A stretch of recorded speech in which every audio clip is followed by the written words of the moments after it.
హరే కృష్ణ. అందరికీ నమస్కారం. మనం గౌరవంగా బుక్ నుండి శ్రీ చైతన్య మహాప్రభు లీలల గురించి తెలుసుకుంటున్నాం కదా. ఈరోజు మరికొన్ని లీలను తెలుసుకుందాము. ముందుగా గురు ప్రార్థన చేసుకొని ప్రారంభిస్తాం. నమో ఓం విష్ణుపాదాయ కృష్ణపృష్ఠాయ భూతలే శ్రీమతే జయ పతాక స్వామినితి నామనే నమాచార్య పదాయ నితాయ కృపప్రదాయనే గౌరకథాదామాదయ నగర గ్రామధారిణి.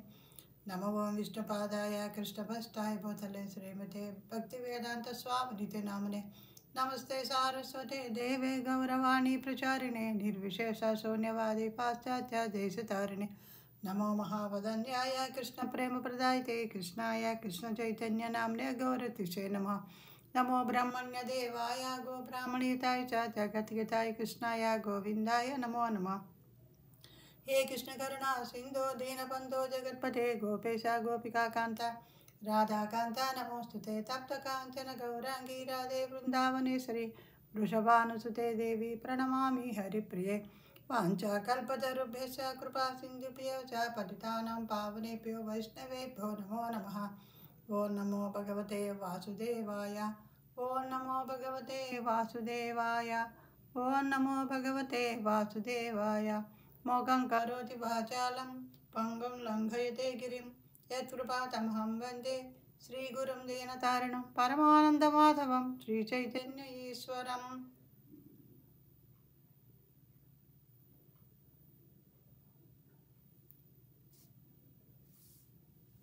హరే కృష్ణ. మా శిక్షా గురువులందరికీ పేరు పేరు చెప్పిన పాదాబంధనాలు చేసుకుంటూ కథలో ప్రవేశించుకుందాం. ఇవి జగన్నాథపురి మరియు తర్వాత లీలలు ఏమేమి జరిగాయో అవి తెలియజేసే అధ్యాయాలు ఇవన్నీను. మొదటగా భగవంతుడు సన్యాసము స్వీకరించుట. శ్రీ చైతన్య మహాప్రభు నవద్వీపంలో ఉండగా ఆయనకు ప్రేమించే తల్లి, భార్య మరియు అనుయాయులు ఉండేవారు. ప్రతి మనిషి కోరుకునే వసతులు సదుపాయాలు అన్నీ ఆయనకు ఉన్నాయని శ్రీల ప్రభుపాదుల వారు వివరించారు. కొంతమంది వ్యక్తులు ధనాన్ని నష్టపోవడం, భార్య వదిలి వెళ్ళడం, కలహించుకోవడం, వ్యాపారంలో నష్టపోవడం మొదలైన కష్టాలకు తట్టుకోలేక సన్యాసం తీసుకోవాలని నిర్ణయించుకుంటారు. కానీ అది ఉన్నత భావంలో తీసుకున్న నిర్ణయం మాత్రం కాదు. భక్తి సిద్ధాంత సరస్వతి ఠాకూర్ దీనికి సంబంధించి ఒక బెంగాలీ కథను చెప్పారు. ఒక వ్యక్తి తన కూతురికి వివాహం చేయ నిశ్చయించాడు. మంచి అర్హత గల వ్యక్తి తన కుమార్తె చేయబట్టి జీవితకాలం రక్షించగలవాడి కోసం కట్నంగా కొన్ని వస్తువులను ఇవ్వదలుచుకున్నాడు. అతడు నా కుమార్తెను వివాహం చేసుకునే వాడికి పడక గదికి కావలసిన వస్తువులు అనగా మంచం, అలంకరణ కోసం వాడే అద్దము, చిన్న బల్ల ఇవ్వగలను అని తెలిపాడు. బెంగాలులో ఇది సాధారణమే. ధనవంతులు కోట్ల రూపాయలు, కిలోల కొద్దీ బంగారము మరియు పేదవారు సైకిలు, కుట్టు మిషను, రిక్షా, పడక గది వస్తువులు ఇవ్వడం సాధారణ విషయం. మంచాలు మొదలైన వస్తువులు అందరూ ఇచ్చేవే. కానీ అతడు తన అందమైన కుమార్తెతో పాటు మంచం మొదలగు వస్తువులు ఇస్తానని ప్రకటించి ఎక్కడైనా ఇలాంటి ఒప్పందం ఉంటుందా అని ప్రశ్నించాడు. ఒక పేదవాడు ఆ అమ్మాయిని వివాహం చేసుకుని ఆ వస్తువులను పొందాడు. కానీ ఆమె తండ్రి పిసినారి అని గ్రహించలేకపోయాడు. ఆ మంచంను టేకు కర్రతో కాక మామూలు తక్కువ ఖరీదైన అడవి కర్రతో చేయించాడు. ఒకనాడు ఆ దంపతులు నిద్రిస్తున్న సమయంలో ఆ మంచం ముక్కలుగా విరిగింది. ఈ మంచం కృత్రిమైనది. దీనివల్ల ఉపయోగం ఏంటి? నేలపైన చాపపరుచుకుని నిద్రించడం శ్రేయస్కరమని భర్త సమాధానపరిచాడు. మంచం విరిగిపోవడం వల్ల దానిని వదిలివేయాలి, కావున ఏమీ చేయలేక చెప్తున్న మాటలివి. వేరు ఉద్దేశం ఏమీ కాదు. దీనినే విరిగిన మంచం వేదాంతం అని అంటారు. కొంతమంది వారికి అనుకున్నవి జరగకపోతే వేరు దారి లేక వారు సన్యాసం గురించి మాట్లాడతారు. ఎటువంటి సమస్యలు లేని జీవితం చైతన్య మహాప్రభుది. ఆయనకు అన్నీ ఉన్నాయి. అదృష్ట దేవత అయినటువంటి భార్య మరియు ప్రేమమూర్తి అయినటువంటి తల్లి సచీమాత వంటి వారిని ఎవరు దూరం చేసుకుంటారు? భౌతికమైన లెక్క ప్రకారం ఇటువంటి చక్కని అవకాశాన్ని వదులుకోవడం తెలివైన పని కాదు. వారికి అన్ని సదుపాయాలు, సుఖ సంతోషాలు ఉన్నాయి. మరియు ఆయనకు వందల వేల అనుయాయులు ఉండేవారు. శాంతికాజీ కల్పించిన సమస్యలకు 2 లక్షల మంది ప్రజలను కూడగట్టి అతని పట్ల నిరసన తెలియజేశారు. కానీ పతిత జీవులను ఉద్ధరిస్తానని మాట ఇచ్చినందువల్ల మహాప్రభు సన్యాసమును స్వీకరించాడు. చైతన్య మహాప్రభు తన భక్తులతో ఎన్నో రకాలైన ప్రేమ వినిమయాలను కావించారు. అన్నిటికంటే అత్యాశ్చర్యకరమైన విషయం చైతన్య మహాప్రభు సన్యాసం తీసుకోవడం. దీనితో అందరూ కూడా దిగ్భ్రాంతి చెందారు. ఆయన నవద్వీపానికి ప్రాణం వంటి వారు. అందరి దృష్టి ఆయన పట్ల ఉండేది. తల్లి, భార్య, భక్తులు, నవద్వీప పట్టణ ప్రజలకు చైతన్య మహాప్రభు సన్యాసం తీసుకోవడం విరుద్ధంగా తోచింది. ఎల్లప్పుడూ ప్రేమతో జాగ్రత్తతో చూసుకునే వ్యక్తి సన్యసించడం క్రూరత్వంగా కనిపించింది. ఆయన భక్తిని బోధించుటకు అన్ని బంధాలను త్యజించారు. రామలీలలో సీతను అడవిలో వదిలినట్లుగా గౌరలీలలో గౌరంగ మహాప్రభు అడవిలో వదిలివేయబడ్డారు. కొన్ని మార్లు గృహే ధాకో వనే ధాకో సదాహరి బోలే ధాకో అని మనం గానం చేస్తూ ఉంటాము. గృహే అనగా గృహములలో నివసించేవారు, వనే అనగా వనములలో నివసించేవారు. సన్యాసులు, బ్రహ్మచారులు, వానప్రస్థులు ప్రచార నిమిత్తం అనేక ప్రదేశాలలో సంచరిస్తూ ఉంటారు. అందువల్ల వారు అడవులలో నివసిస్తున్నట్టే లెక్క. వారికి ఒకే ప్రదేశంలో నివసించే అవకాశం ఉండదు. కలియుగంలో అడవిలో నివసించాలని చెప్పబడలేదు. కావున మేము ఆశ్రమాలలో నివసిస్తాము. ఆశ్రమంలో ఇంటిలో ఉండే సుఖభోగాలు ఉండవలసిన అవసరం లేదు. అది ధర్మశాల లేదా కుటీరం వలె ఉంటే చాలు. చైతన్య మహాప్రభు సన్యాసం తీసుకోవాలని నిర్ణయించినప్పుడు 5 భక్తులను మాత్రమే వెంట తీసుకువెళ్ళాలని అనుకున్నారు. కేవలం వారికే ఈ విషయం తెలుసు. ఆయన తన శిష్యులందరికీ భక్తియుత సేవలో శిక్షణ ఇచ్చారు. కానీ వారు కొంత నియమ నిబంధనలకు కట్టుబడి ఉండిపోయారు. ఒకరోజు వారు మహాప్రభు గోపికల నామాలను జపించడం చూసి కలవరం చెందారు. హరే కృష్ణ అని జపించండి, గోపి గోపి అని కాదు, ఇది శాస్త్ర నిర్దేశం కాదు అన్నారు. కానీ చైతన్య మహాప్రభు వేరొక ఉన్నత భావంలో ఉన్నారు. ఆయన రాధాకృష్ణ తత్వములో లోతుగా వెళ్ళాలనుకున్నారు. కానీ అది చాలా కష్టతరమైనది. ఎందుకనగా గృహస్థ ధర్మంలో ఉండగా ఆయనను వారు సాధారణ వ్యక్తిగానే పరిగణిస్తారు. అందువల్ల ఆయన ప్రచారం చేయలేకపోవచ్చు, తను అనుకున్న లక్ష్యానికి చేరుకోలేకపోవచ్చు.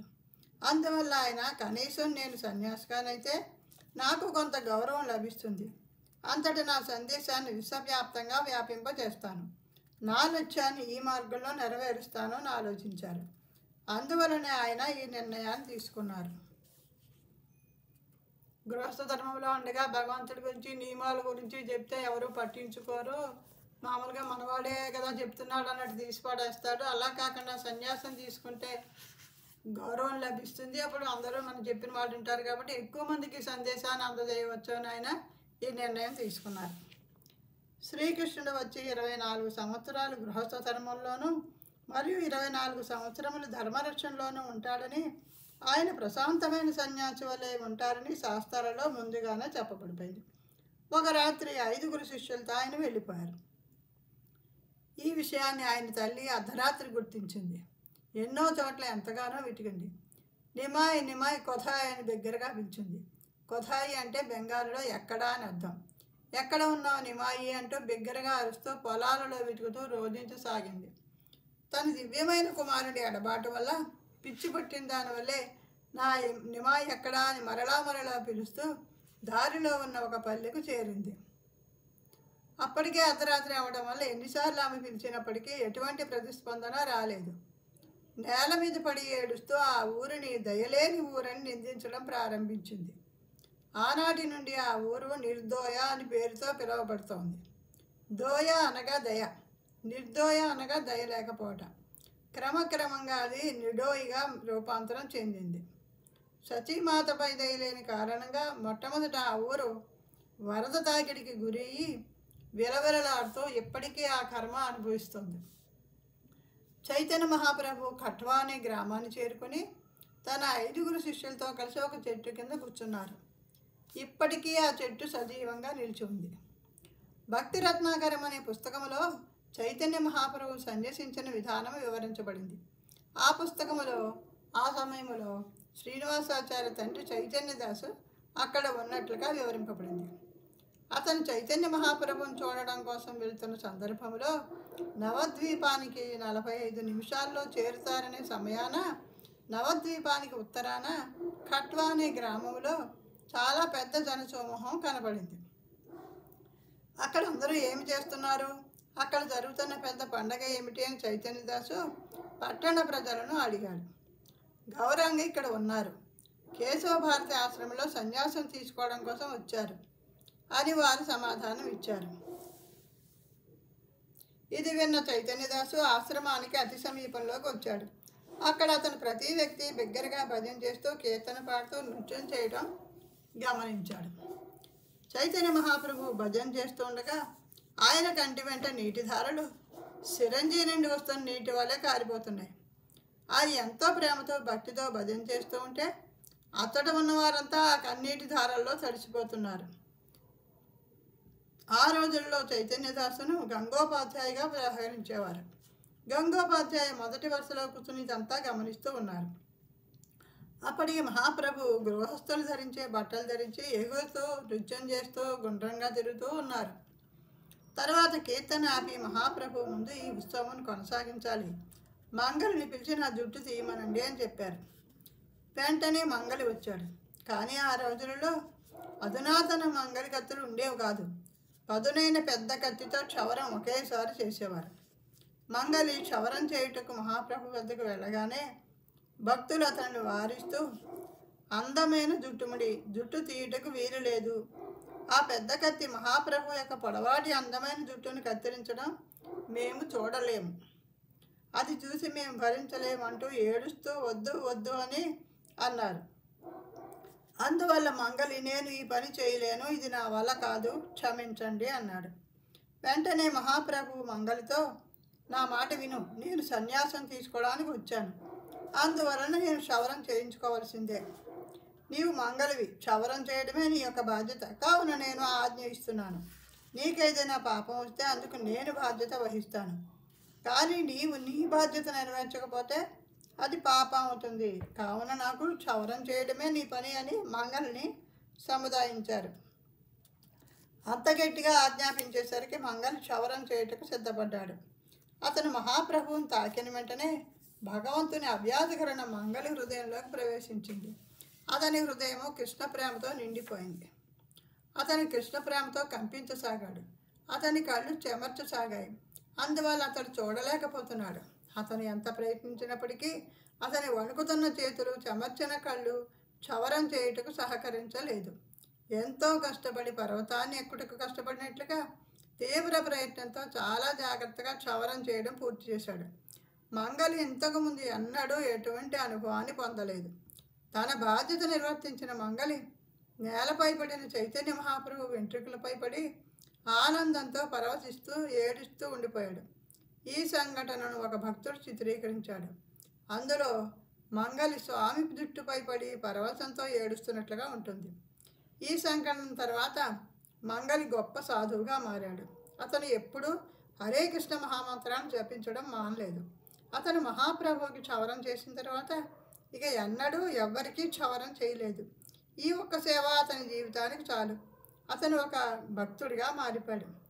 అతని సమాధి కేశవ భారతి సమాధి ప్రక్కన ఉంది.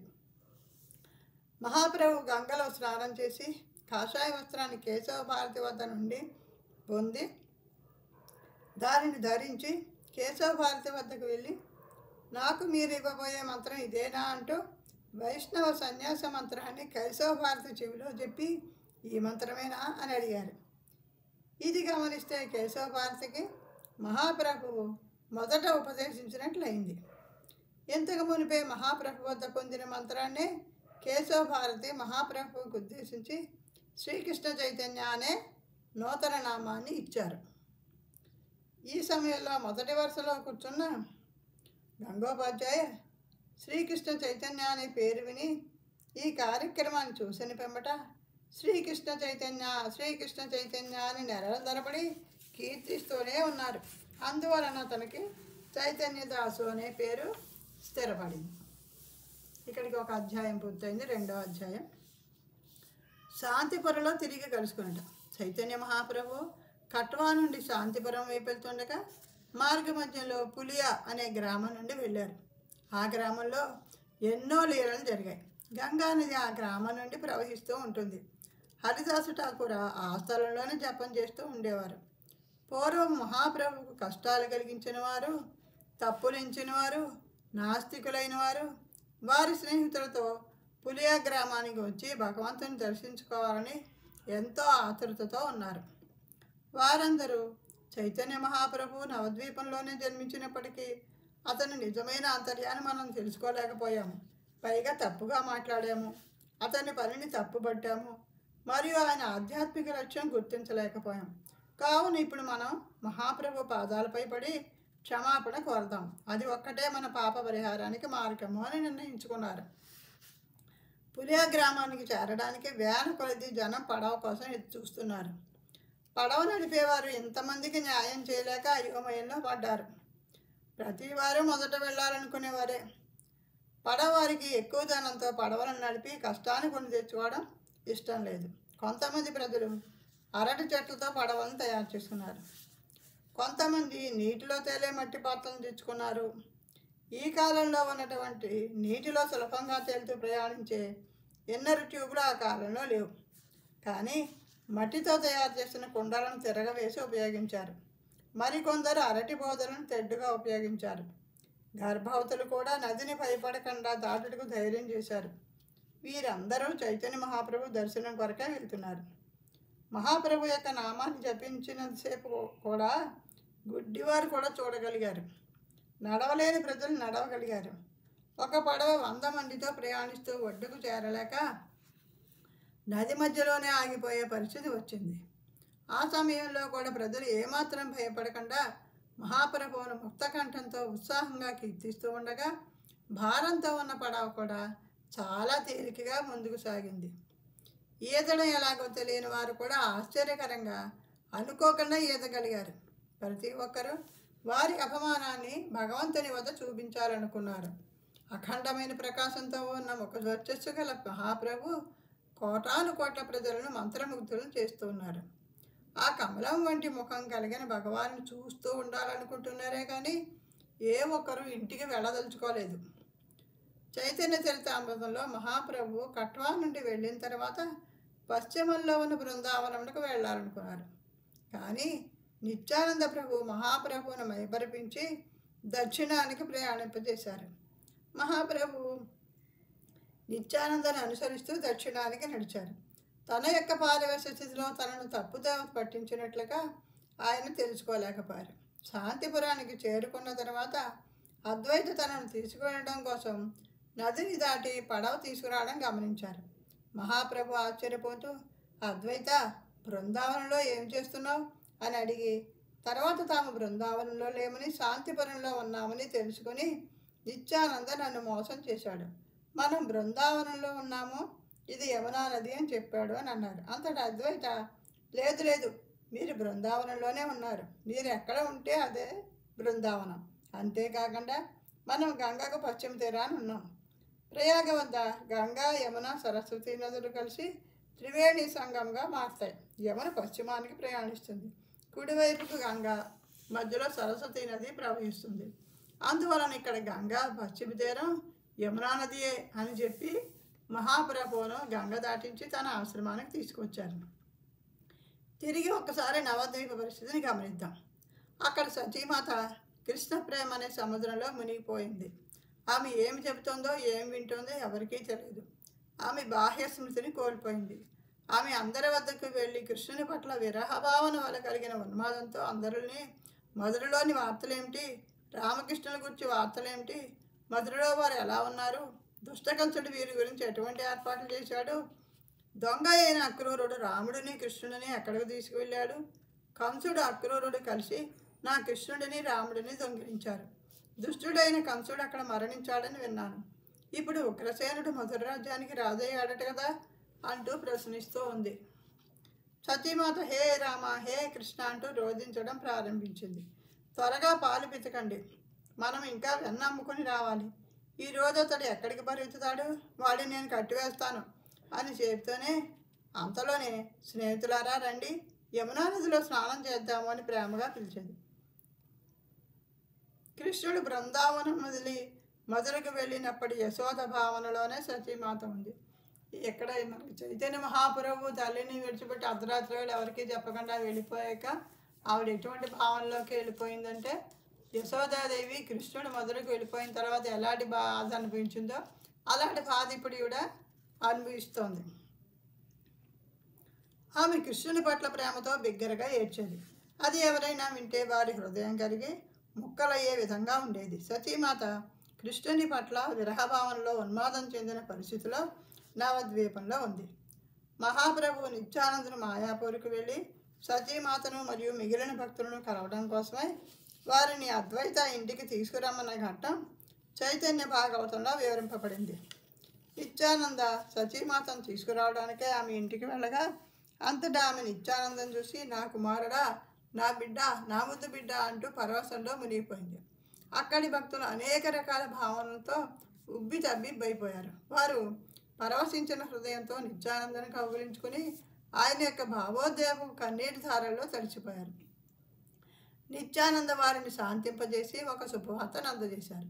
మీరు వెంటనే రండి, అక్కడ శాంతిపురంలోని అద్వైతాచార్యుల ఇంటిలో మన కోసం మహాప్రభు ఎదురు చూస్తూ ఉన్నారు. నేను మిమ్మలను అక్కడికి తీసుకువెళ్ళడం కోసమే వచ్చాను అని చెప్పారు. భక్తులు ఆహారం ఏమీ తీసుకోక నీరసించి ఉన్నారు. చైతన్య మహాప్రభు దూరమయ్యారనే బాధలో వారు చలనం లేకుండా ఉండిపోయారు. ఈ విధంగా భగవానుడికి భక్తులకు మధ్య ఎంతో లోతైన భావోద్వేగం ఉంటుంది.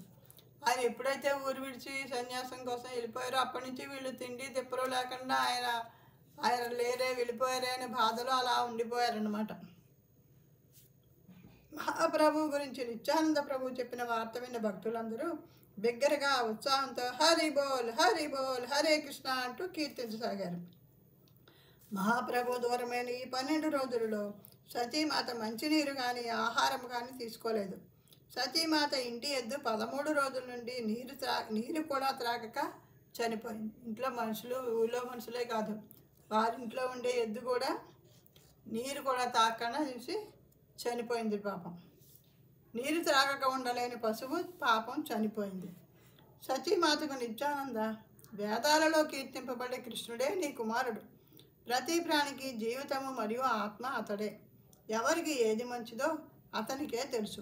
అతని కమలాల వంటి పాదాలకు అన్నింటినీ సమర్పించి సంతోషంతో శాంతితో జీవించు.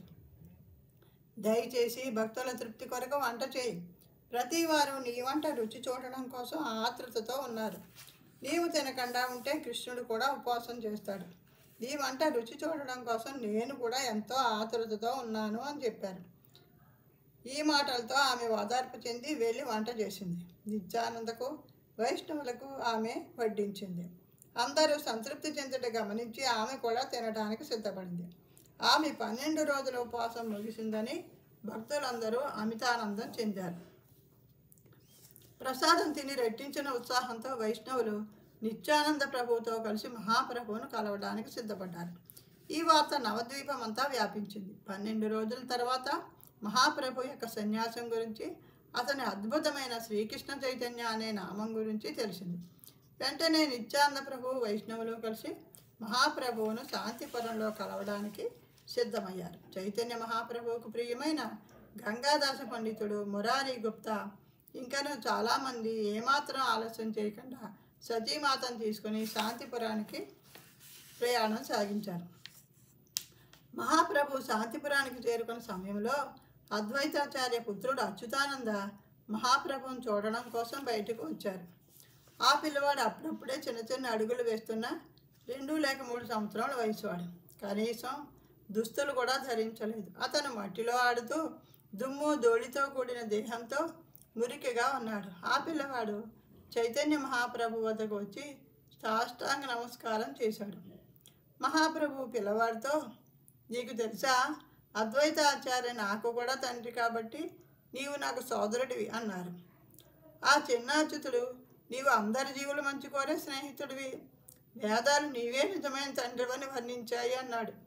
ఆ మాటలకు సంతృప్తి చెందిన మహాప్రభు చిరుమందహాసం చేశారు. అన్నీ తెలిసిన ఆయన నవ్వారు. వైష్ణవులు ఆ బుడతడి మాటలకు ఆశ్చర్యం చెందారు. చిన్నపిల్లవాడైన గాలి మాటలు కాకుండా వేదాంతి వలె మాట్లాడారని వారు ఆ మాటలకు గొప్ప అనుభూతికి లోనయ్యారు. వారు ఈ పిల్లవాడు గొప్ప వ్యక్తిత్వం గలవాడై ఉంటాడని తలచారు.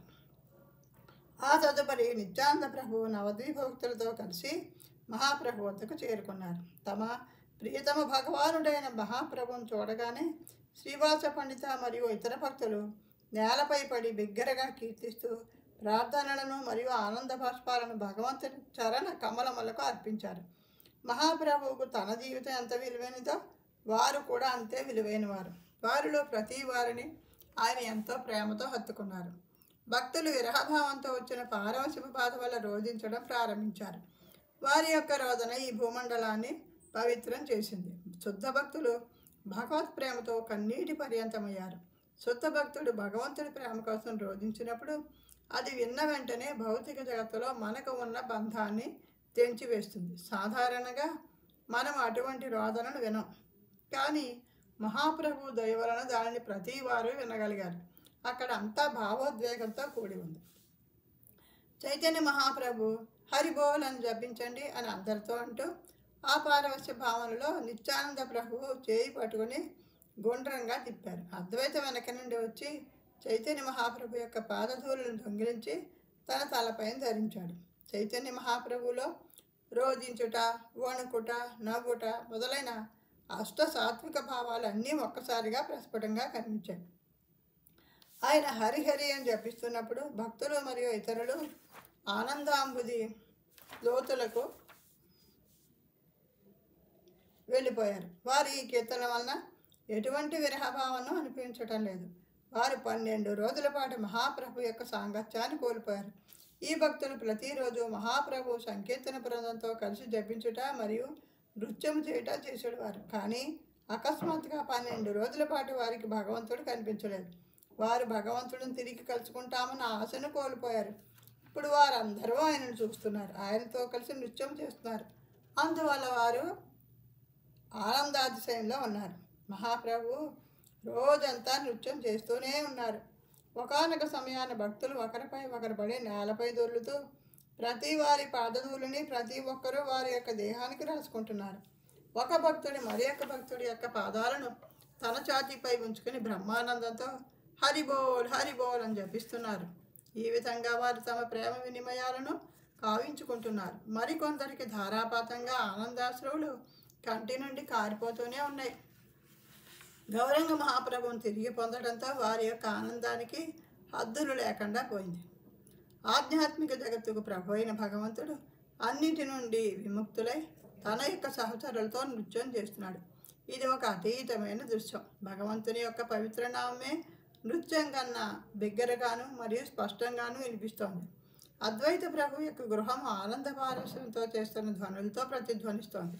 చైతన్య మహాప్రభు తన యొక్క సహచరులను ఒక్కొక్కరిగా హత్తుకుంటూ వారిలో భగవంతుని పట్ల ప్రేమను జాగృతం చేస్తూ ఉన్నారు. భగవంతునితో స్పర్శించబడ్డ భక్తులు ఆనందంతో పిచ్చివారైపోయారు. బిగ్గరగా హరిబోల్ హరిబోల్ అని అరవటం ద్వారా హద్దులు లేని ఆనందాన్ని వారు ప్రకటిస్తూ ఉన్నారు. భగవంతుడు ఒక భక్తుని వలె మిగిలిన భక్తులందరితో ఎంతో సాన్నిహిత్యంతో మెలగడమే చైతన్య మహాప్రభు లీలల యొక్క ప్రత్యేకత. ఆధ్యాత్మిక జగత్తులోని బృందావనంలో గోపికలు మరియు గోపబాలుల యొక్క లీలలు వేరువేరుగా ఉంటాయి. గోపబాలురు గోపికలతో కలవరు. కృష్ణ బలరాములు తప్పించి గోపబాలురు అంతగా కలవరు. గోపబాలుర యొక్క లీలలు వేరుగా జరుగుతాయి. చైతన్య లీలలో రాధారాణి గంధాసురుడిగా విచ్చేసిన విధంగా గోపికలు కూడా వచ్చారు మరియు గోపబాలురు కూడా వచ్చారు. మరియు వారందరూ చైతన్య మహాప్రభుతో కలిసి జపిస్తూ పారవశ్యభరితమైన కృష్ణ ప్రేమలో నృత్యం చేస్తూ ఉన్నారు. హరే కృష్ణ. ఈరోజు ఇక్కడితో ఆపుతున్నాను. మళ్ళీ ఇంకొక వీడియోతో మళ్ళీ మీ ముందుకు వస్తాను. ఈ వీడియోలో ఏమైనా తప్పులు దొరికి ఉంటే క్షమించవలసిందిగా ప్రార్థన. హరే కృష్ణ కృష్ణ కృష్ణ హరే హరే, హరే రామ రామ రామ హరే హరే. హరే కృష్ణ కృష్ణ కృష్ణ హరే హరే, హరే రామ రామ రామ హరే హరే. హరే కృష్ణ కృష్ణ కృష్ణ హరే హరే, హరే రామ రామ రామ హరే హరే.